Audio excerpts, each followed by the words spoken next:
اعوذ باللہ من الشیطان الرجیم بسم اللہ الرحمن الرحیم الحمد للہ رب العالمین الرحمن الرحیم مالک یوم الدین ایاک نعبد و ایاک نستعین اہدنا الصراط المستقیم صراط الذین انعمت علیہم غیر المغضوب علیہم ولا الضالین آمین. Translation in English. In the name of Allah, the gracious, the merciful. Praise be to Allah, Lord of the worlds, the most gracious, the most merciful, Master of the day of judgment. It is you we worship, and upon you we call for help. Guide us to the straight path, the path of those you have blessed, not of those against whom there is anger, not of those who are misguided. Sadaqallahul Azim. Thank you very much, Jazakallah, Dr. Sarfraz.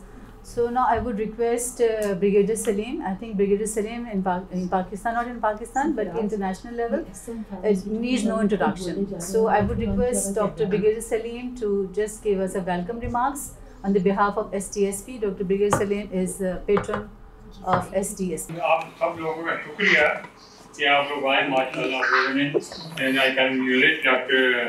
Gaur and her team کہ انہوں نے یہ organise کیا ہے اور مجھے امید ہے کہ آپ آئندہ بھی کرتے رہا کریں گے. جیسے کہ آپ کو پتہ ہے کہ Pakistan society of study of pain was established in 1980 and it is affiliated with International Association for Study of Pain and it is registered actually with the government of Pakistan. So for a slight change of program, so first we will start a panel discussion for the pain fellowship training program, evolving challenges during COVID-19. Dr. Shumaila Abbasi, our senior anesthesia consultant, and currently she's a program coordinator of pain fellowship at Aga Khan University Hospital, and she will conduct this session, pain fellowship training, evolving challenges during COVID-19. Okay, Assalamu alaikum everyone. I hope you can hear me now. Introduction to India and Dr. Shumaila Abbasi. I'm going to first start introducing my panelists. I hope all are here. Dr. Salman Salim is here. Dr. Salman Salim is a consultant anesthetist and head of the Department of Pain Medicine at Shifa International Hospital. And he is also the General Secretary of STSP, Pakistan chapter. Dr. Aftab Haider, he is also consultant and associate professor at National Medical College, and he is also supervisor of pain fellowship at CPSP.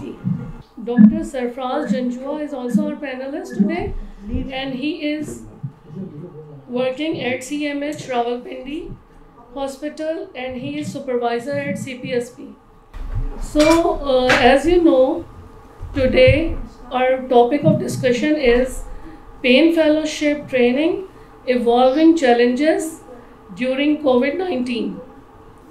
Most of us who are doing pain are also anesthetists, and the beauty of this field is the anticipation of problem or pain or suffering before it happens, and we plan according to the situation every day. So let's start the panel discussion, and my first question to Dr. Salman Salim. Sir, in your opinion, how this pandemic has impact on pain fellowship training program? Thank you very much for inviting me in this first STSP webinar.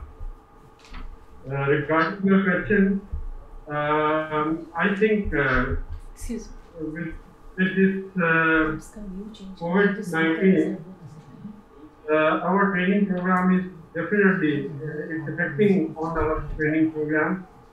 because workload has decreased in every hospital.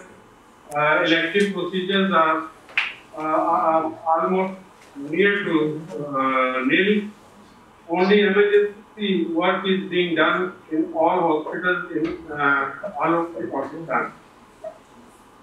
So, due to a decrease in workload, the practical training involvement of our trainees are decreased, and the opportunities which they are getting to learn is decreased now. That's why they are having anxiety, and they are going into depression because they are only here for 2 years, and when the time is passing like this, they are getting very anxious, and I think depression is common in our trainees nowadays, because when they are involved in work, there is a fear of being infected due to COVID, and if they don't work, then they suffer because they are losing time, and they are not getting much from the training. So we will move forward to our next question from Dr. Aftab Haider. Can you hear me?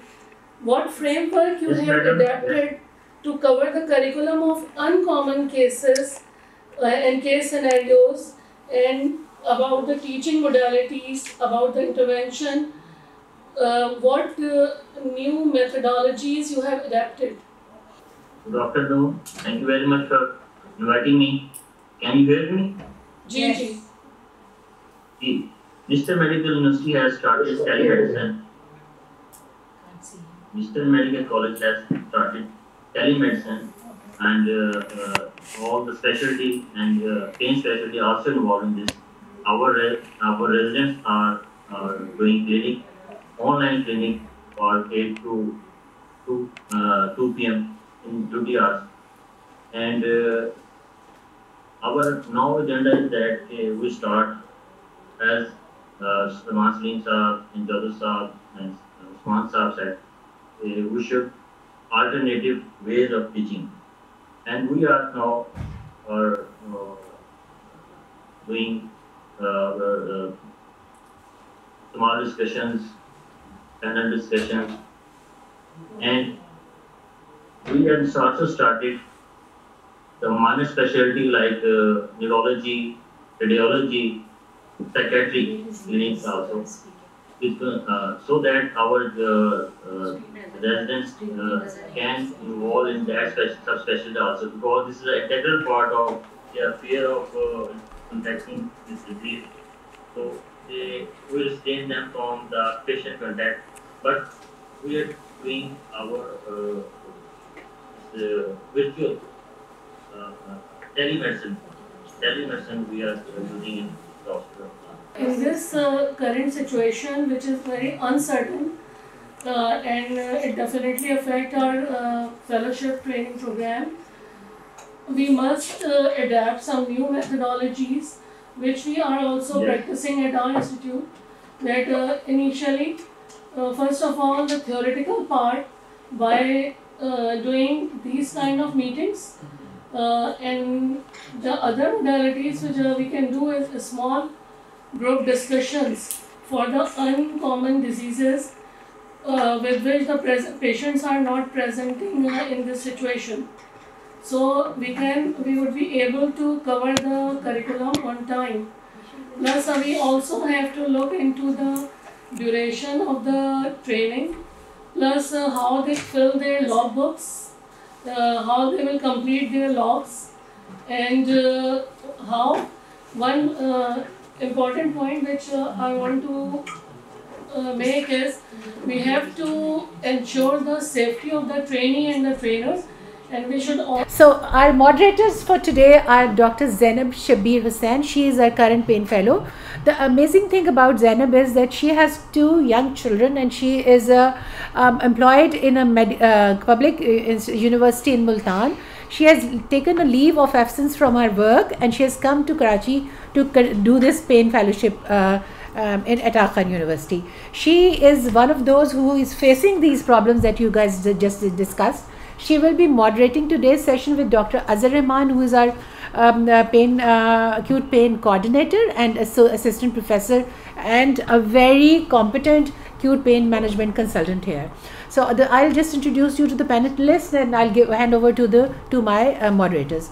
The panelists are Professor Salman Waris from Multan. He's Professor Emeritus, Nishtar Medical University, and is also Professor of Anesthesia at Multan Medical and Dental College.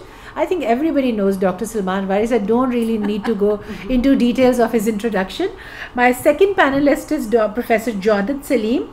Jawdat has actually been at the receiving end of the pandemic as well, so he can tell us some of his personal experiences. He's Professor of Anesthesia at ICU and Postgraduate Medical Institute, Lahore General Hospital.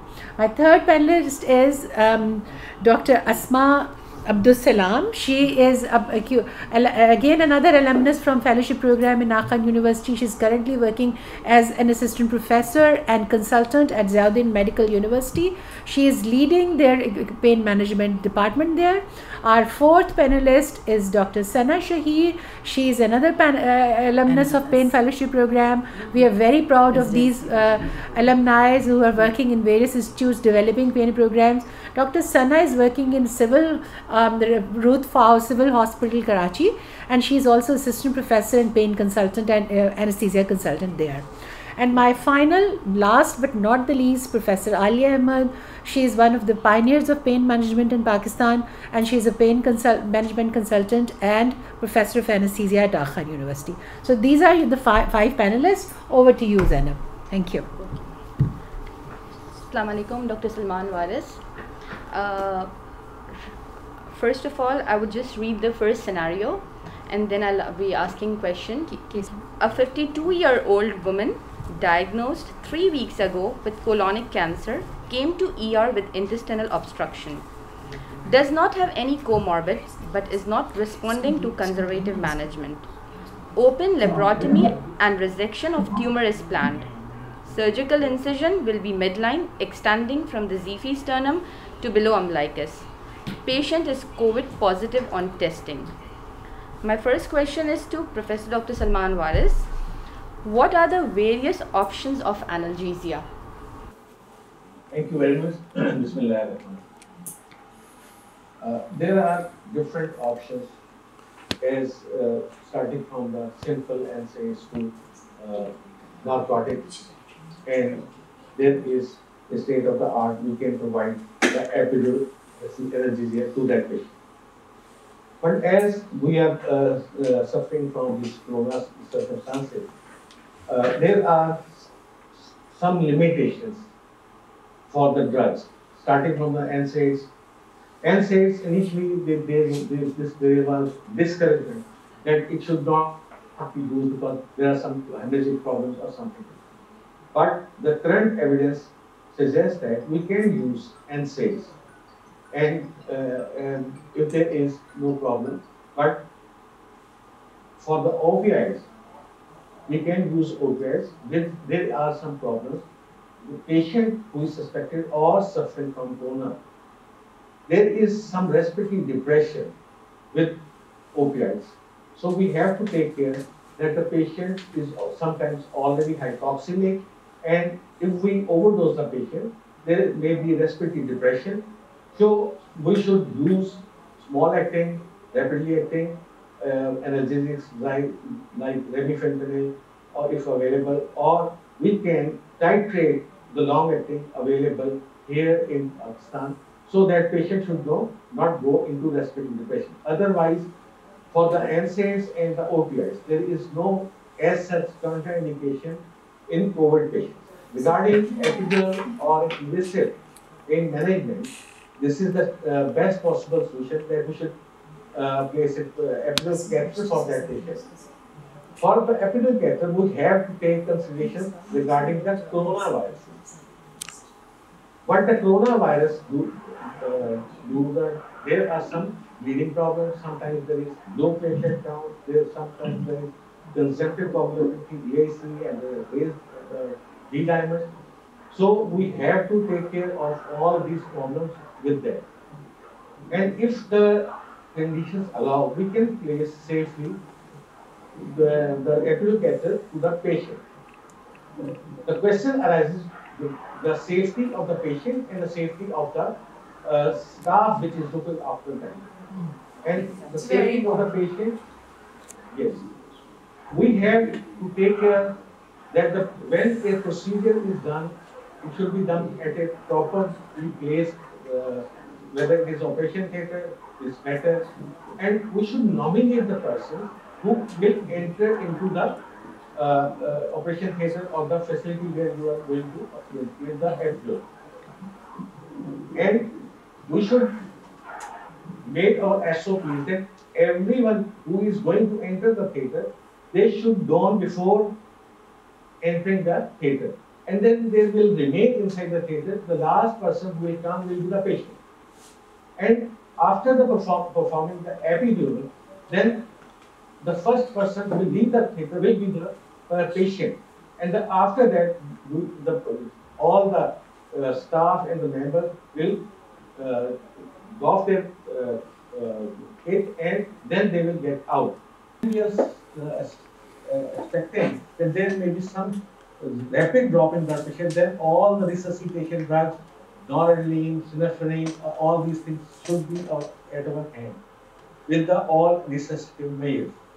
And with the local anesthetics, we can manage the patient, or otherwise we can use the more rapidly acting or short acting drugs, remifentanil or sufentanil, or we can mix it up with the dexmedetomidine also. Dexmedetomidine is an excellent adjuvant for the epidural, and we can safely use in these patients with all the precautions, safety of the patient and the government. Thank you, Dr. Salman. Asma wants to add Dr. something. Asma wants to add something to this discussion. Dr. Salman Waris has said he has extensively elaborated on whatever Yes. the need of open colorectal surgery. And the level of evidence is again the same. That every patient who is undergoing open colorectal surgery should have an thoracic epidural anesthesia and analgesia. For instance, as this case is concerned, and as we already know that this patient had previously received other analgesics and was not responding to those analgesics, so keeping that in mind, and for proceeding for the surgery, we definitely need the thoracic epidural. But keeping the COVID in mind, whether it's COVID or non-COVID, for the open colorectal, that's the level 1 recommendation.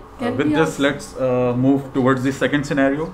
This is a scenario of a 24-year-old man who brought to emergency room after polytrauma leading to multiple fractures, including rib fractures at multiple levels. Head and spinal cord injury has been ruled out. Surgical correction is not immediately planned. So acute pain team has been called in for pain management.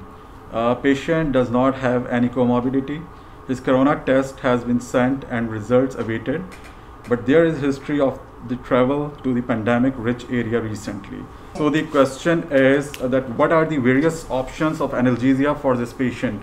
My question is from Dr. Jawzat Salim. So the standard management for this is going to be the multimodal analgesia. So what we can start is with the combination of the paracetamol, weak opiates to strong opiates, depending upon the underlying condition. And as Dr. Salman told you, that NSAIDs are recently in the start of the COVID, it was said that they should not be used, particularly for the brufen. But now the literature has said that we can use NSAID as well. So a combination of all three can be used. But for the rib fractures, I'm particularly concerned. Rib fractures are associated with severe excruciating pain, and if they're not taken care properly, they might lead to atelectasis, and we have seen patients, they just land on ventilator just due to inadequate anesthesia, particularly with the thoracic injuries. So what I would like to do is that I would like to go for thoracic epidural. Generally, we are familiar. My choice would be this because we are generally familiar with this technique. Our residents, PGRs, our staff is trained with that. And the second option, which we are currently practicing, is the electrospinal block with the catheter technique with ultrasound. There are rest of the other techniques like paraventricular blocks and intercostal nerve blocks, which can be tried. There's also cryoanesthesia, but generally in our setup we are not familiar with these techniques. So these are the two, thoracic epidural and electrospinal would be my choice for this particular scenario. Okay, yeah, very true. So there's a role of regional blocks. A lot of role is there. You have mentioned about the thoracic epidural and erector spine block.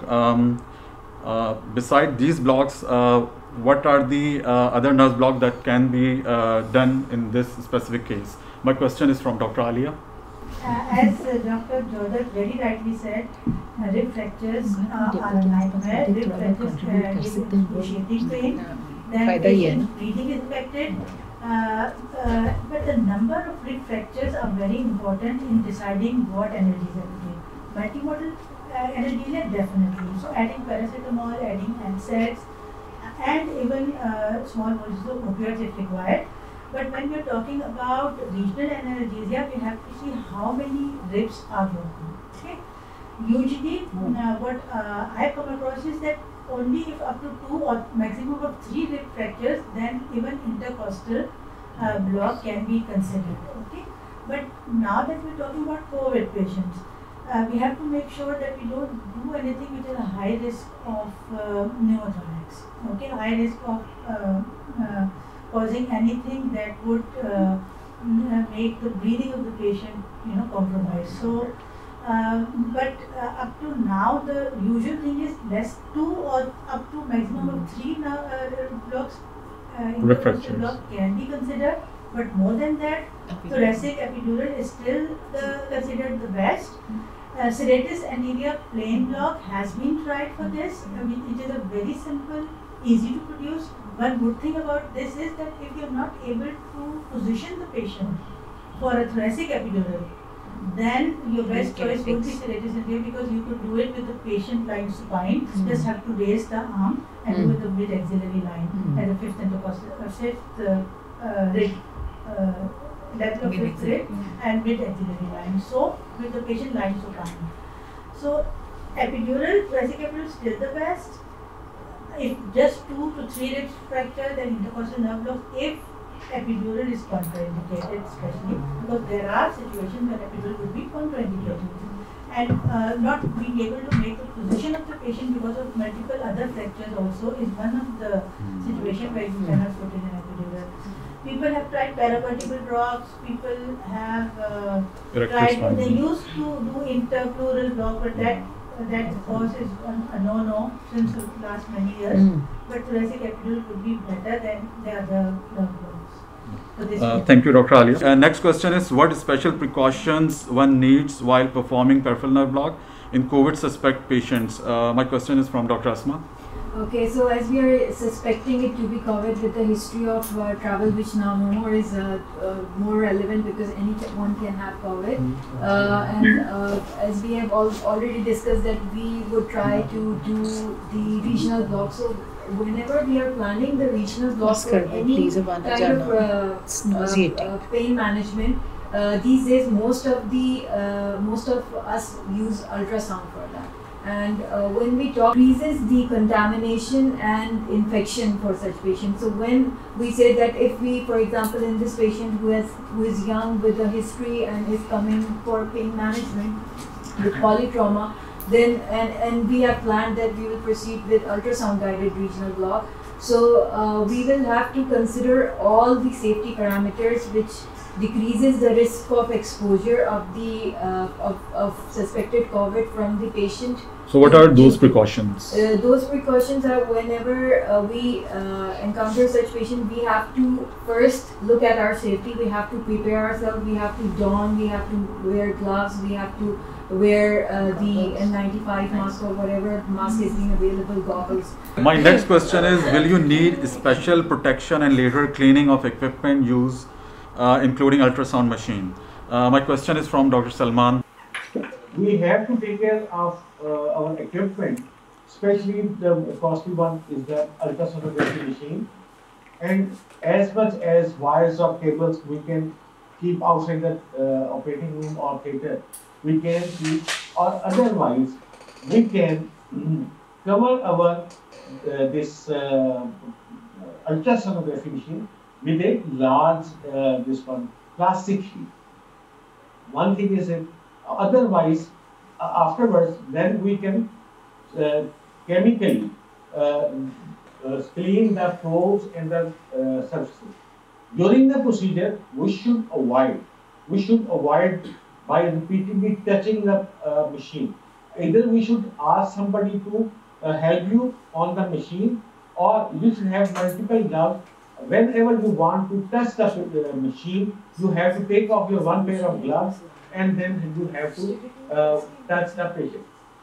So that's how we can somehow protect our this equipment. But the latest news regarding the coronavirus is that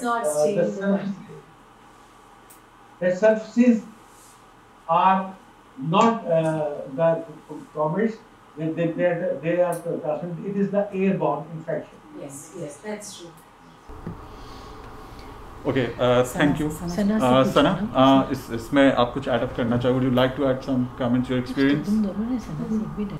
Dr. Azhar, ये last दोनों question का एक थोड़ा सा summarize करके, I do agree with the panelists. For looking at currently literature में जब हम consider करते हैं COVID positive patient को block लगाने के लिए, तो उसमें usually पहले previously all plan a place. And that place was the block area and the pre-operative holding area most of the time. But currently it is discouraged. और अब ये कोशिश की जा रही है कि या तो वो कोई negative pressure area हो, जो कि अगर नहीं है तो वो theater के लिए हो. अच्छा, all preparation should be done before taking the patient inside the theater. The doctor, the senior most faculty who is going to do the block, should be properly donned with all four things: eye cover, mask, and the gown and double gloves. And all the drugs should be prepared before taking the patient in, and it should be plastic packed, back in the as Dr. Alva told you. And I guess what is the most important responsibility as a physician is to avoid the cross infection. So to prevent the cross infection, what we can do is we need to make some policies and we need to stick to it. And using the plastic covers over the machine, plastic sheet over the probe, and after disposing the plastic sheet and after completing the block process, we can clean it and disinfect it. The two process of cleansing, and the disinfection with 70% isopropyl alcohol. I guess this is all this we can do to prevent the block infection. Thank you, Sana. Dr. Khalid Bashir, would you like to say something? Just a comment on the scenario. Question says multiple factors, including multiple factors. Exactly. So what was other multiple factors? Where was the factors? Site is not specified. It may include long bones or bones of upper. It may include humerus, cervical humerus, because it's a case of polytrauma. So the whole Sunday I will just want to comment on irregularity. They send us to rephrase. So remove, that will be removed. So the whole answer was revolving around this section. Okay? Just a comment. Yeah, thank you. Dr. Azhar, can I comment? Two points? Yes. Okay, yeah, sure. Yes, please. Regarding the equipment safety, what we are practicing here in Saudi Arab that we are using the C-arm machine plastic cover. There are two types of C-arm plastic covers, one for the big one and one for the small one. We cover with the small one plastic covers with the ultrasound machine, and we are using the endoscope sleeve covers to cover our probes.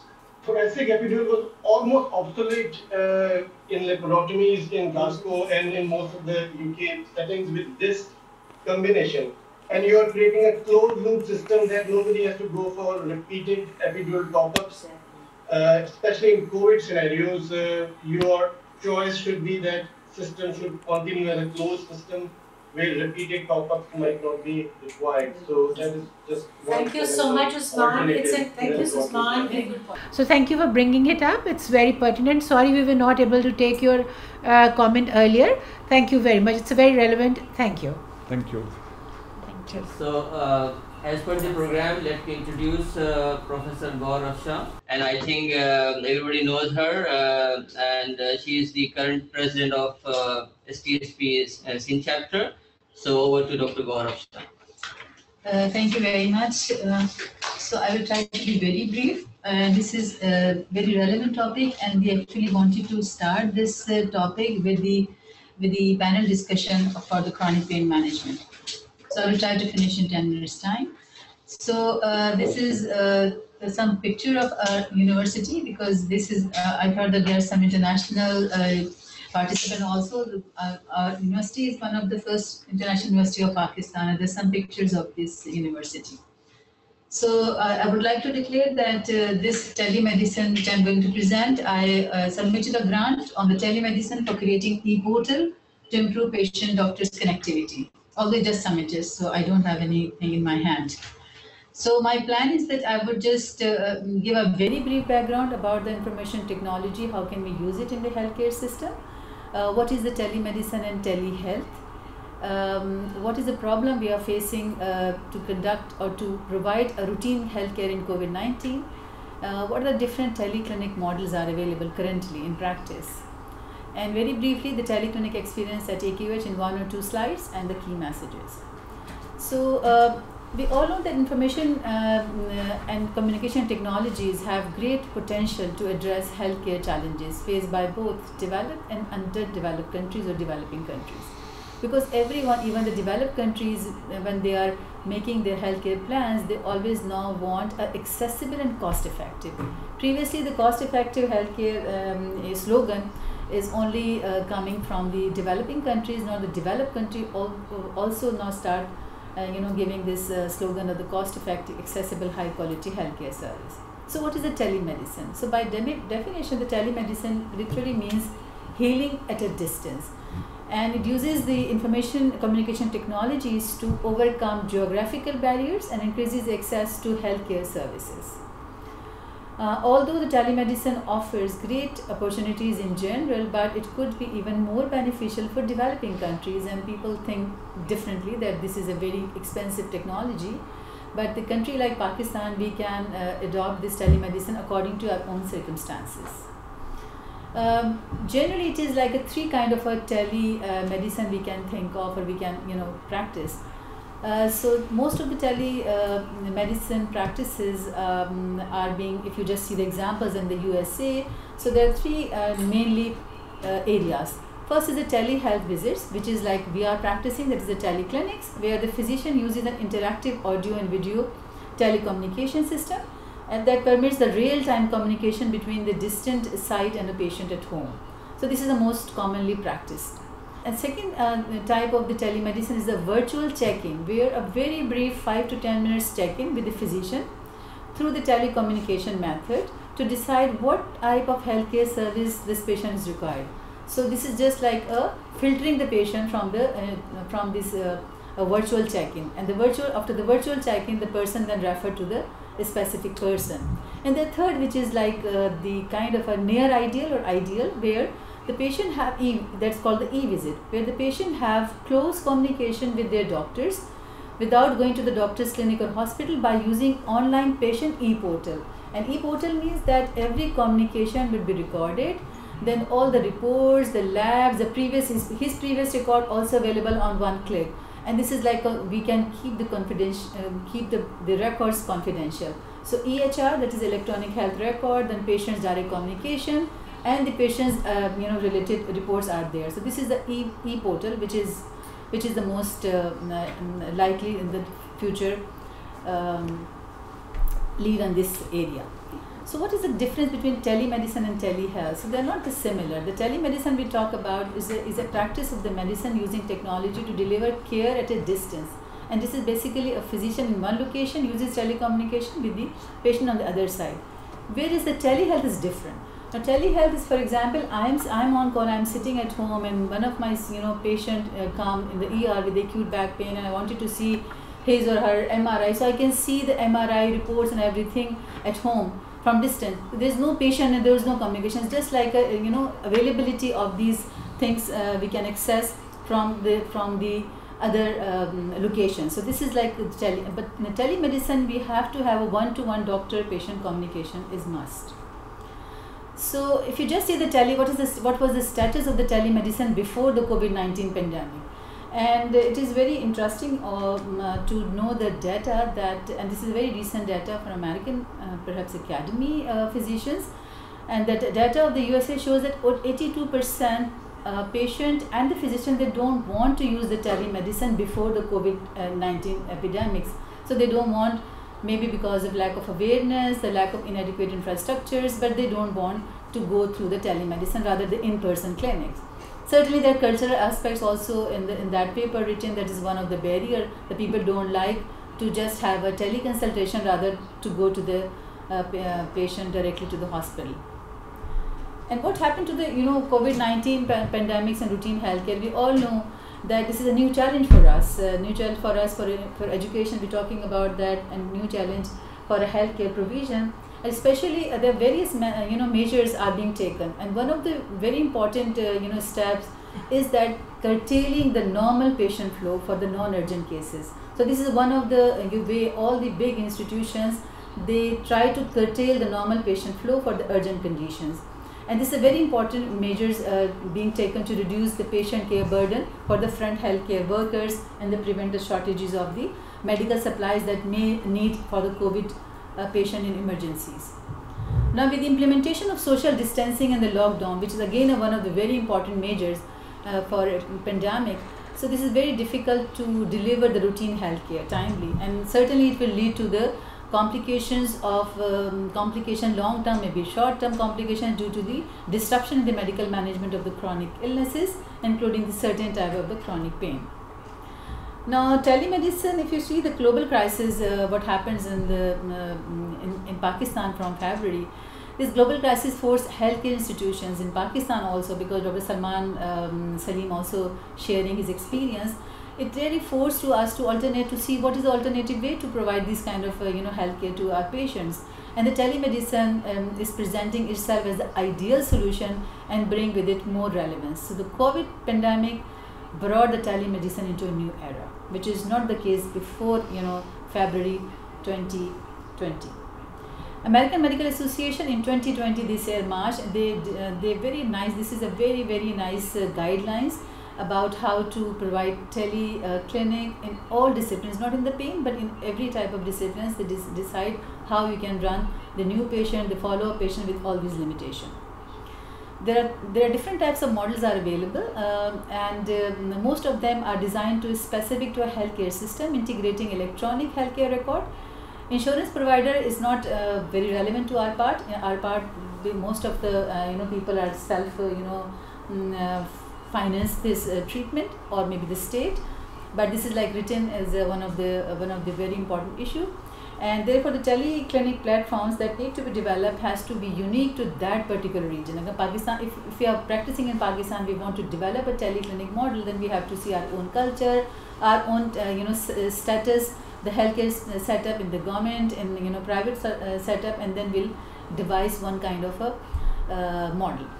So just a very brief experience. The first COVID-19 patient in Pakistan was admitted at our own institution on 26th of February. So we waited for 4 weeks, because there's certainly there's a crisis all over the world, and certainly in Pakistan also very strict lockdown and social distancing. But after the 4 weeks, we decided to start, teleclinics. And the first teleclinic for chronic pain, although the teleclinics for cardiology started earlier than our clinic, but the first teleclinic for chronic pain patient we started at AKU on 27th March 2020. And since then, we have been doing regularly the 6 clinics per week by our pain faculty. And majority of pain faculty sitting here, Dr. Tanvi, Dr. Shumaila, Dr. Sarfraz, and one is missing, Dr. Osaf. Currently, we are in the process of conducting patient satisfaction audit because we really want to see what the patient feel about this consultation, which is certainly we face challenge every day. So what are the challenges and lessons learned from this experience? A very brief experience, because this is like not a complete 3 months. So one of the major challenges, the technical and logistic issues related to the teleclinic, is the poor Wi-Fi connections, failure to connect to the Zoom, then the poor WhatsApp call and video. And during video, many people talking together, especially at the other side of the patient, difficulty to getting online payment, and also the difficulty to getting the follow-up appointment. So these are the challenges which we face. In fact, still we are facing every day. There's a new issue comes with this teleclinics. During meeting, when we normally when patient come in person, then there's a limited attendant entry, that is 1 or maximum nowadays 1. But normal days may sometimes 2 attenders allowed.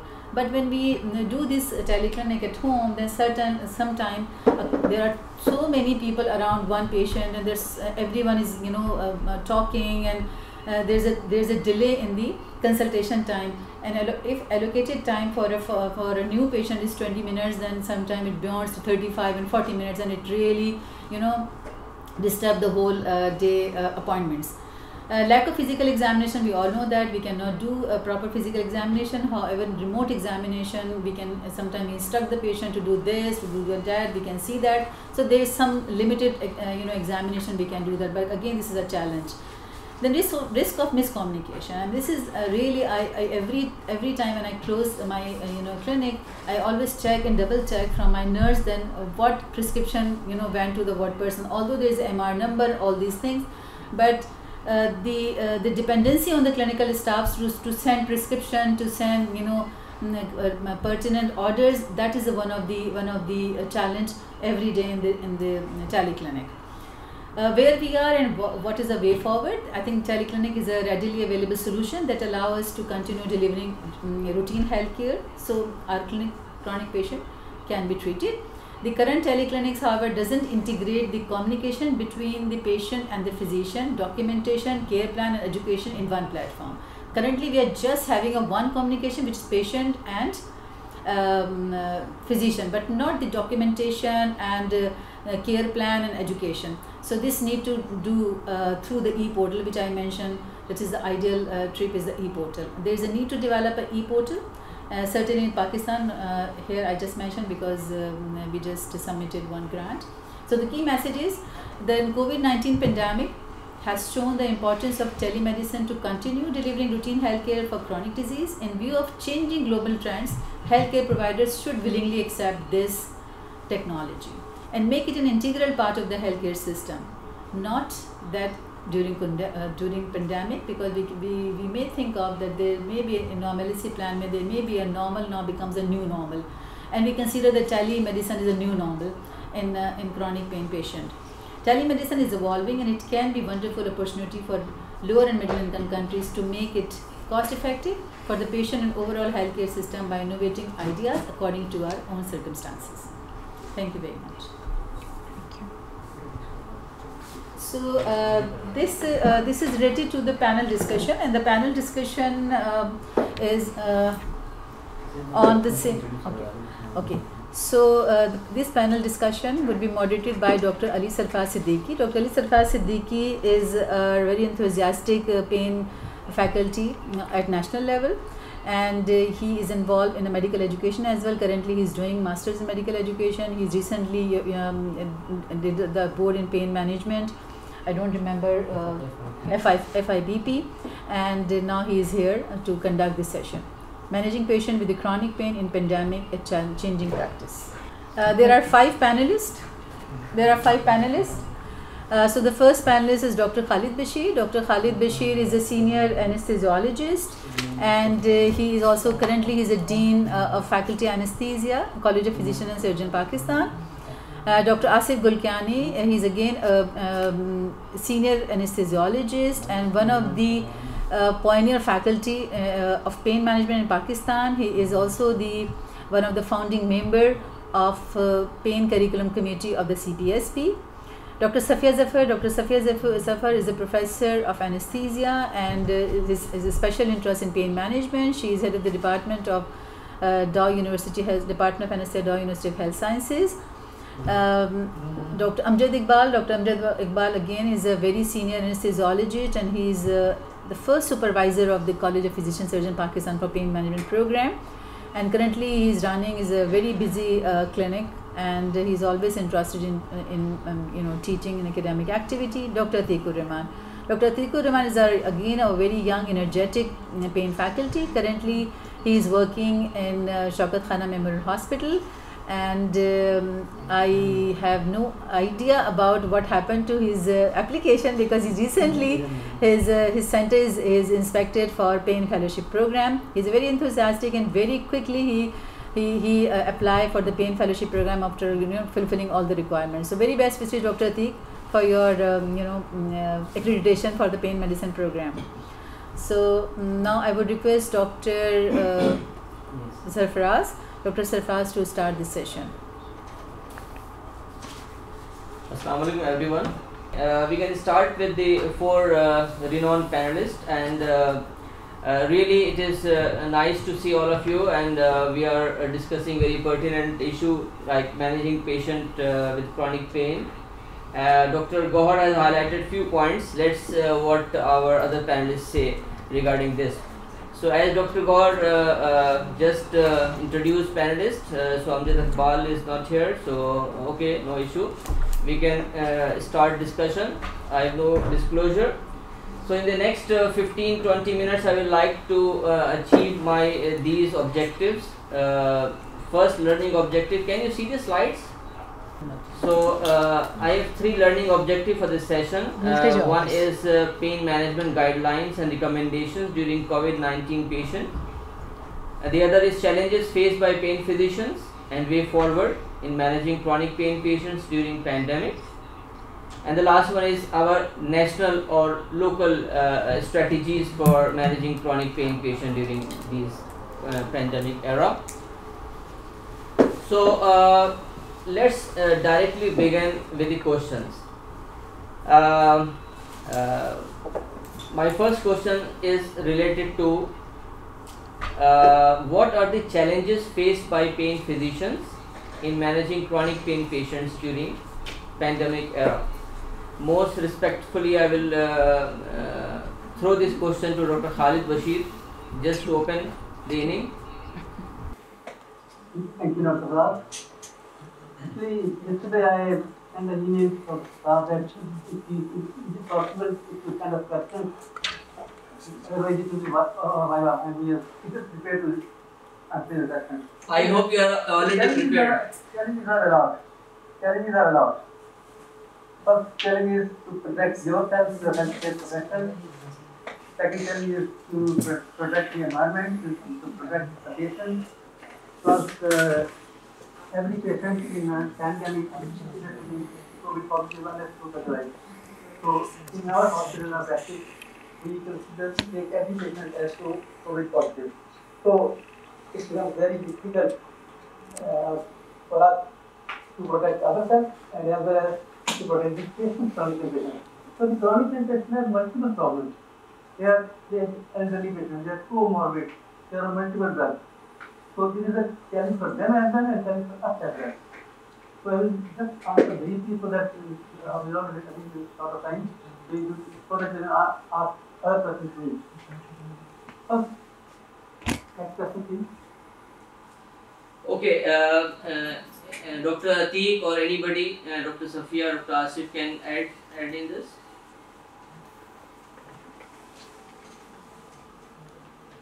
I think there are lots and lots of problems in seeing all these chronic pain patients.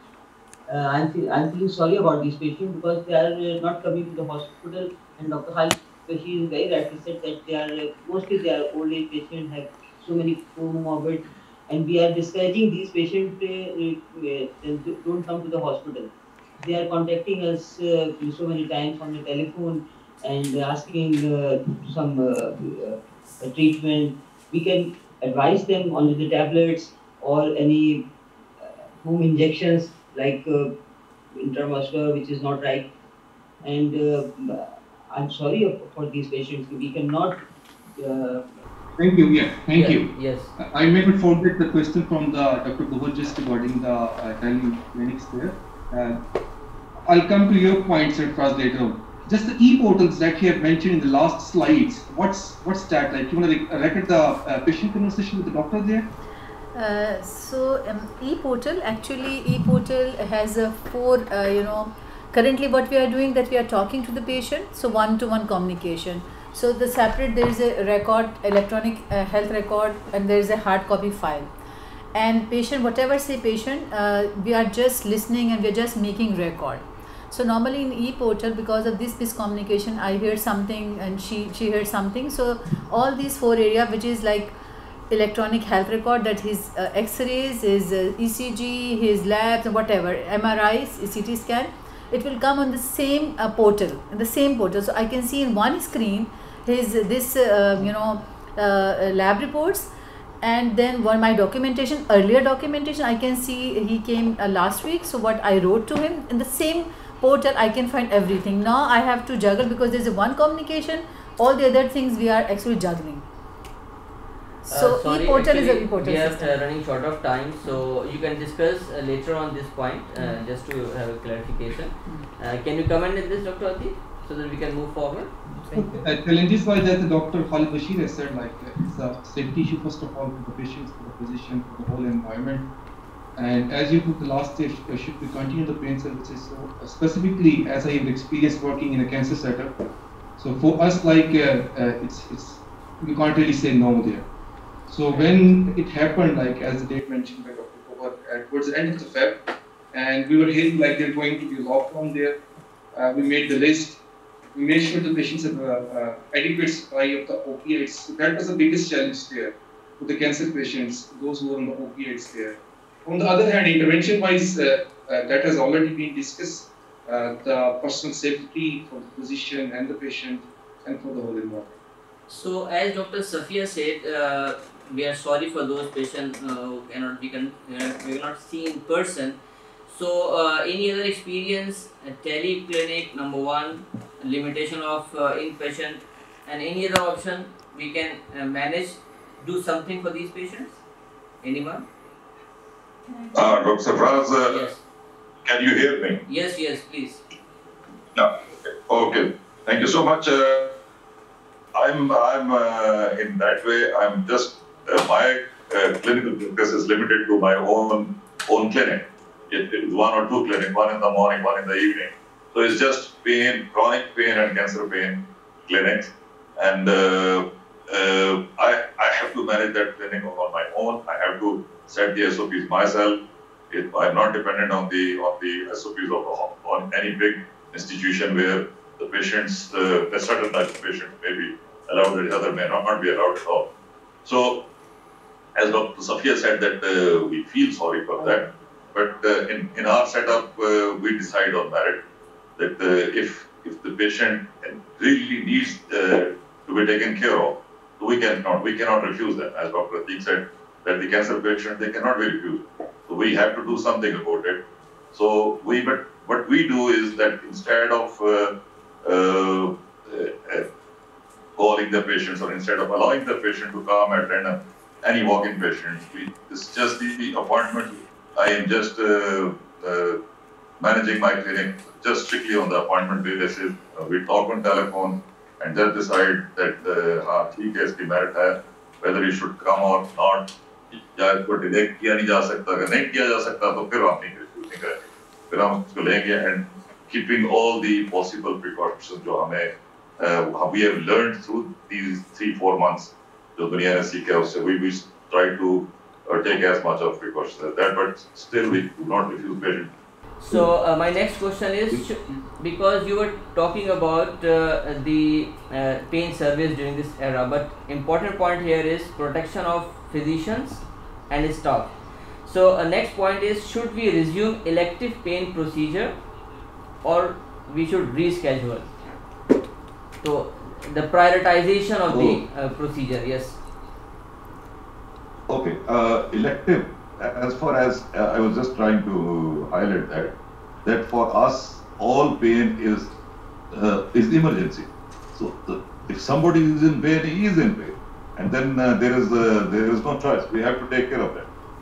And I don't think that the pain patient, chronic pain or cancer pain patient, they keep on delaying their visits to the doctor as long as they can tolerate the pain. Once they call for an appointment, or they want an appointment, then they are most of the time, almost all the time, they are in real misery. So a miserable patient cannot be delayed because of. Then we can say that all patients are elective also. Yes. They are not life-threatening emergency nahi hai. Yes. But yes. pain is otherwise an emergency. Okay. Severe pain is an emergency. Yes. Elective Okay. patient to koi nahi. Yes. Sorry. Let me ask. Let me ask Dr. Atiq, because he is working in cancer pain center specifically. So have you modified your pain practice there regarding intervention, or you are bound to do continuous service? Dr. Atiq. Itself, the pain intervention are not the solution we need to keep in mind. They are just the adjuvants. So we are not every time sure they are going to work. So as my personal practice, what we have done in the hospital, there any patients who were kind of like getting the for example, for the degenerative spine, every 6 to 8 months, we just hold them on. Like, just let the COVID over and we'll do it, or we'll call you. The other patients, like the cancer patients, we were trying our best, even for those where the interventions are going to work, to opioids, medication, till this will be over or the situation get better. As the situation has evolved and it's getting a little better, we are calling those patients and doing it. Okay, thank you very much. So next question is, it is very important question, because I want to have a consensus of STSP over this question especially. Is COVID screening enough, or we need PCR testing before pain procedure? Because we have to face this, and we have to live with this over the next 6 months or 1 year. So is screening enough, or we need PCR testing before pain procedure? Please, Dr. Kiani, Dr. Khalid, and then everybody. I don't think that we, for a healthy patient, like people back it and is asymptomatic, we should go for PCR test. Because if we consider every patient as COVID positive and take out precautions, then there is no need to conduct PCR test. So patient who is epidural or trigger point injection, when it of block. So I don't think it is necessary for these patients. Unless they have got symptoms. Okay, if they have symptoms, then of course. Yes, thank you. Yeah, I will in a way agree with Dr. Khalid Bashir, because we know that this even PCR, so the sensitivity is just about 70%, less than 70%. Precisely 67% of the patients. Yeah. So the rest 30%, we are never sure that whether they are positive or not. So practically what I think that is that if a patient is symptomatic, we should, whether it's negative or positive, we should take it as a positive. And but for all practical purposes, any patient who is not symptomatic, we should be taking all possible care. Distancing, we should be doing distancing, we should be using the masks, and no crowding, and your waiting room should not be crowded, whether the patient is symptomatic or not. We should be taking all possible care. But we should rather imagine every patient as a positive. Yes, you are quite right that consider every patient as positive, because we are heading towards a peak. The problem is with asymptomatic carrier, the problem is this. And we are performing procedure. I'm talking about specifically pain procedures actually. So can you add, Dr. Atiq, Dr. Safia? May I add something here in response to Dr. In our hospital, the ID, Infectious Diseases, has recommended no PCR testing for the patients who are coming for the pain interventions. But my personal opinion is different here. It depends. If the patient going to need the sedation, my personal opinion, he should get the PCR done. It's same as a surgical procedure. So any patient who is coming for any surgical procedure, they do test them. If the patient is positive, they suggest them delay of surgery 14 days to 3 weeks. And after that, if the patient is asymptomatic, they are proceeding with the surgery. Same with the pain intervention. If you are going to use the sedation, you don't know like whether it's going to be intubation there or you are going to do the back mask of the patient. So there's going to be aerosol generation. In that case, you may be delaying the patient, or in case you have to do it, you may be taking the full PP there regarding the aerosol generation. Dr. Safia, please. Want to add something? I think Dr. Safia, yes. Each and every patient who is coming to the hospital and going for any procedure, we assume that they are positive patient, COVID positive patient, and we took all precautions in all these patients. So if there is a need of any block, we can do this block after all precautions and consider each and every patient is a positive patient. I agree. Okay, moving So to I the agree. Yes. But if you bring sedation there or aerosol generation, then its story is different then. Yes. At the same time, then you come to know, like procedure may be kind of semi-elective. It may not be known at the end. Then you can make it mind like it can be delayed there. The patient is positive. The question arises here is, number one is the cost. We are adding the cost of the procedure, number one.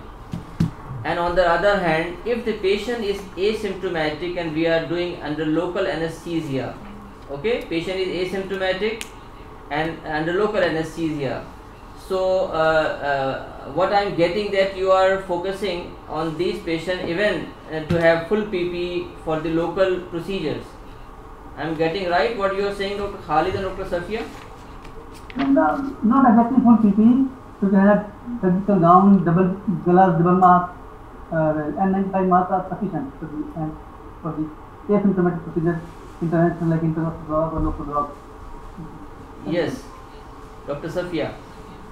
But I think each and every patient should be considered as positive and useful PPE. Okay. Because sometimes patient is not giving correct history. We have seen this type of Yes, things. yes, exactly. They are hiding things. Moving to the next question, question number 4. Yes, yes. So, Atik ka jo point tha, Atik's point was, it is not about taking every patient as positive. It is about those who are positive. There is a potential of delaying them for the sake of bigger safety precautions. Let me finish this. One more question. As we were discussing, what to do for the COVID positive patient, known COVID positive patient seeking patient care. I mean, we have discussed, so just not to repeat again. One point I want to make here regarding the use of NSAID as a part of multimodal analgesia. Any recommendation from the panelists? NSAID use. I think if the patient pain is controlled by these multimodal techniques, these different drugs, we should continue it. Otherwise, he will get trouble. Yes. Because it's a little bit area regarding the NSAIDs and the COVID, because we all know like the literature regarding the COVID is all kind of in air. Every day there comes a new thing there. In the start, the Brufen was kind of getting bad name for the COVID, and now there is a trial going on regarding the ibuprofen use in COVID patients that may reduce the inflammatory response there. Yeah. So I think it's hard to give a statement regarding the NSAID patient. Our practice in Shogat, particularly in COVID positive patient, I'm just talking about the general cancer population, we are using celecoxib on regular basis if there is no contraindication. Okay, so the recommendation by EFSA and EFSA, they recommend that if the patient is on NSAID already, we should not stop it. We should continue it. It is recommendation by EFSA and EFSA. So it is better to use COX-2 selective NSAID if available, isn't it? Yeah, okay. Makes sense. So last question regarding the pain intervention, because it is a hot topic for the pain intervention physicians. Should we use steroid in pain intervention procedure? Because there is risk of immunosuppression and infection is there. So I need comment from Dr. Atiq, Dr. Kiani, anybody please. Again, controversial. Literature says one should be careful because steroids have not their own side effects. They are immunosuppressant, while in chronic patients and especially elderly patients, we need a strong immune system. So there is still not clear evidence that what to do. What is your practice? Low dose can be used, dose can be reduced. Yes, Dr. Kiani, what is your practice nowadays, please? First of all, we don't see any positive cases. Positive or active symptomatic patients don't come to us, and we don't give them any steroids in that way. But the asymptomatic patient, as far as COVID is concerned, and they have pain, we keep on doing the same old methods. But as far as Dr. Atiq said, that presently the knowledge about, we are all learning worldwide. We are learning about COVID, and we are learning almost daily. We learn something new, and we are in fact sitting on a roller coaster sort of course. That first of all we go very high about something, and then it becomes very low. First of all, NSAIDs were very thought to be harmful, and it was recommended to just take Panadol. And then now it is being said that NSAIDs may not be that harmful, or may be useful at some stage. You may be taking aspirin, which will be good for the serious patient. And similarly, the steroids. Initially, we thought that nobody was using steroids, and but then now dexamethasone, there is a study came up, dexamethasone, and we know that all other steroids are as useful as dexamethasone, maybe delta cortisol or whatever we use. Even for positive cases or serious cases, they are helpful in the life saving for COVID in serious. So we are not very sure about steroids, whether they are harmful for asymptomatic patient or for mild symptom patients. Nobody is very sure. Actually, the question was raised because of the recent updates by American Society, Pain Society, and the Spine Intervention Society regarding reducing the dose of steroid, and it is better, they recommended that non-particulate like dexamethasone superiority over the particulate. So I need further comment from the panelists. If anyone want to add, please. What is the level of evidence? As Dr. Janison, we are all learning. It's all in learning phase. Can't say anything definitely on this topic.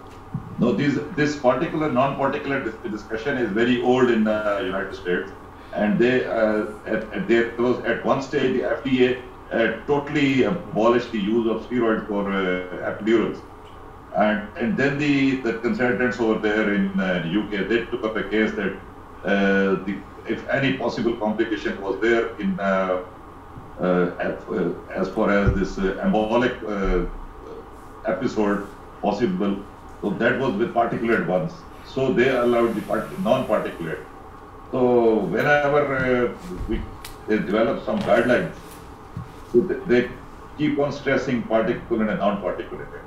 So, but normally here in Pakistan, here in our practice, we are not much concerned unless we have to do some transforaminal cervical epidural. In that case, I will go for a non-particulate, which is thought to be dexamethasone.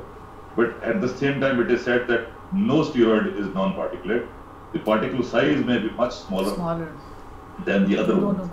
But none of them is technically a non-particulate steroid. So that was a good article you sent, and I just went skimmed through it. But overall, but whenever we have to make some guidelines, we have to take care of all possible aspects. That's why they had to mention that. But presently, steroids are helping patients out of COVID, especially the serious one. So I don't think that they cause any serious harm.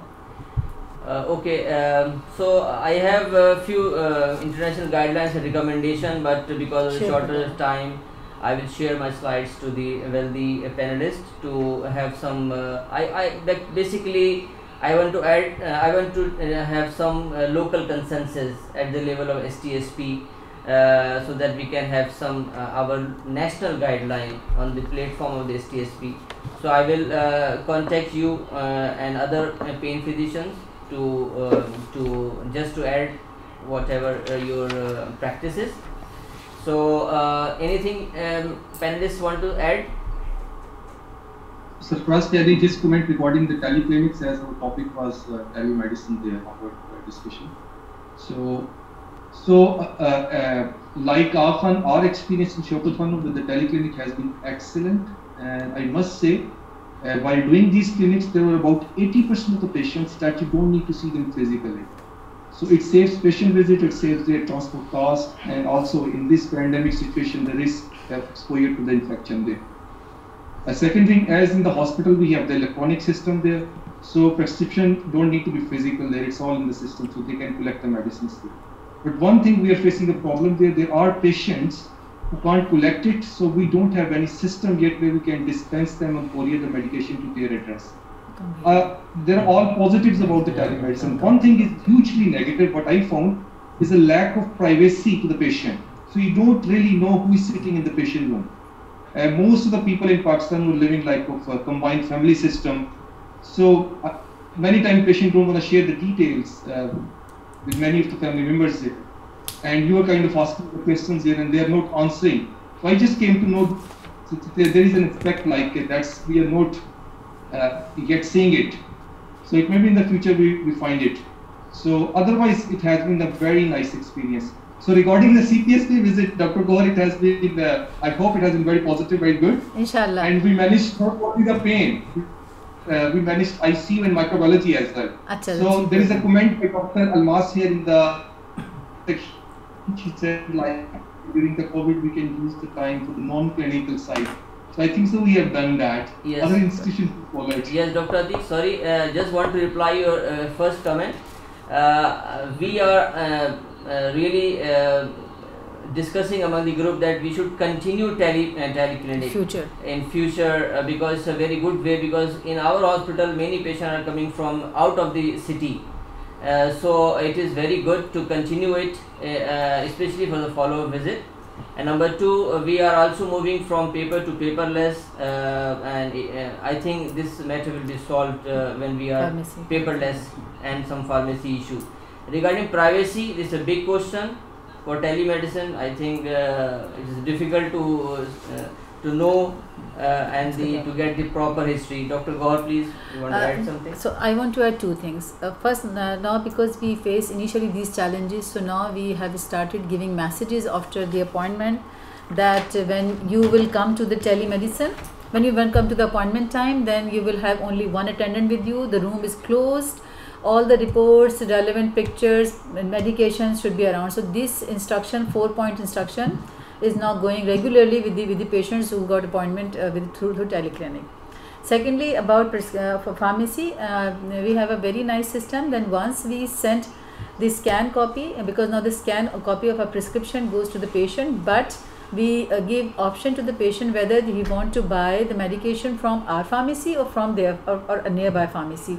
If he sent on these message that from our pharmacy, then we actually provide them with some like 200 some courier fees some kind, but they are delivering at home.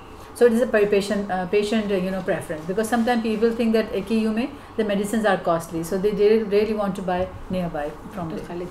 Just to conclude this panel, Dr. Khalid, I want to can you see the slide right now for thank you slide?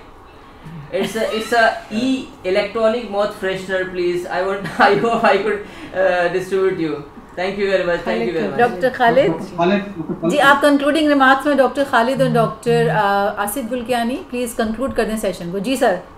Telemedicine तो अब start हुई है, but my own practice was that I used to do follow up on telephone. Or after first visit, or after first prescription, or after first intervention, I first or two follow-up was done on telephone only. If I need new assessment, new evaluation, then I call them again. For 2 or 3 visits, I only do follow-up on telephone. This was my practice before telemedicine. Thank you, Dr. Khalid. I was kind of telemedicine there too. Dr. Kiani, can you hear me, Dr. Kiani? You're supposed to close this session because you are STSP Center, president, and I think we expect that could way forward from this proceeding of this webinar. I think from newsletter point of view, good guidelines you have to do. You have to assign the task to panelists and all these things. So please conclude the session. Yeah. Thank you so much, Dr. In fact, I could not join earlier, and I joined the meeting a little later. But whatever I went through was excellent presentation and excellent discussion, and we would like to have some concrete outcome of this, and we will discuss that on emails and WhatsApp, and we can see the articles by Dr. Sarfraz Siddiqui, who has already gone through that. We can have a little, and we will try to set up some consensus points out of this, which may be taken as guidelines for ourselves or for the national level, that we can do on emails. So we can have a summary of today's topics and comments also, and then we can discuss on emails and telephone and WhatsApp. And hopefully, should we have a timeline for that? Maybe 2 weeks, 4 weeks. Actually, Dr. Kiani, two questions to me is two very crucial questions we have to discuss. One is about, again, which Dr. Sarfraz emphasizes, about the PCR testing and proper screening, because again in the screening there are standard 7-8 questions we must ask, we must document in the file. And if we think that the STSP strongly feel that the only screening is enough by asking questions, pertinent questions, screening. Screening is enough for asking questions, then it's okay. Otherwise, because asymptomatic patients are coming, what I was thinking, for cancer patients, certainly we have no second thing. We are providing all kinds of intervention procedure for cancer patients. But some of the pure elective means that to me elective is that if the patient can be wait for any intervention, and we can put the patient for time being some kind of a multimodal therapy.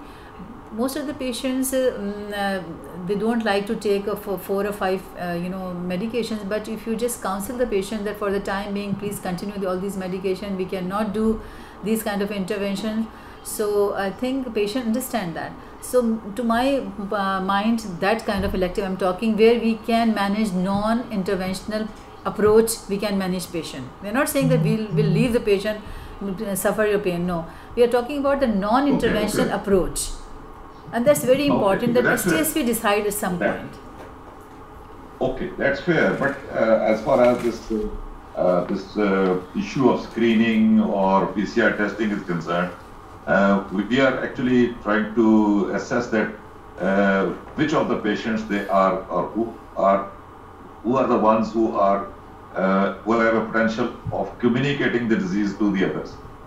Now, if we study the current research, the current thought about this communicability of COVID-19 by WHO or other authorities, CDC and all that, they say that I've read one post, I don't know whether it's authentic or not, that they say that the patients who are symptomatic, they are communicable only for 14 days, and the asymptomatic, they are a little more, maybe 3-4 days more. If they are positive, they are asymptomatic, and they may be 3-4 days more. And then about PCR is correctly positive in about 70% of the cases, whereas 30% of the patients who have COVID, they are not positive. So what will we do about those 30%? So we don't have many choices. As far as if we want to protect ourselves, our staff, our area, and other patients from such, we have to. The basics is social distancing and mask and hand sanitizer and all. Okay. Distance, thin out the patients. Thank you very much, Dr. Asif. The last comment from Dr. Salman, then we'll close the session. Ji, Dr. Salman, the last question. Thank you very much. First of all, I comment on this PCR testing. At present, we cannot make a statement or guidance. We have to carry on the review of our guidance, but there will be, at present this is an emergency situation, we are dealing with the patient, but in the long run there will be much more medical legal questions and much more safety questions will arise. So we have to be careful regarding the interventional management, that the patient is not only positive or it can spread or not spread, but the intervention for the PCR positive patient, we have to take care some tests or bleeding profile or some other cautionary measures. After some time, there may be some medical legal problems for the doctors, and there may be some mishaps. So we should stick to our strict protocols. Be more cautious. Yes. And another thing regarding the curriculum, the people who are in pain committee, they can suggest in the committee that the rescheduling of the training program, or the suggestions will be welcome in the next faculty meeting. Thank you very much, Dr. Salman, for your very important remarks. And for this, we want to close our session. Thank you very much again. I really apologize for the initial beginning, hiccups that we never expected in this institution, but sometime it happened. So before I'm closing, just another announcement that please fill the feedback form to get a CME certificate. So thank you very much again for your participation. Indeed, a pleasure. Very to enthusiastic have participation. Thank you. Thank you very much.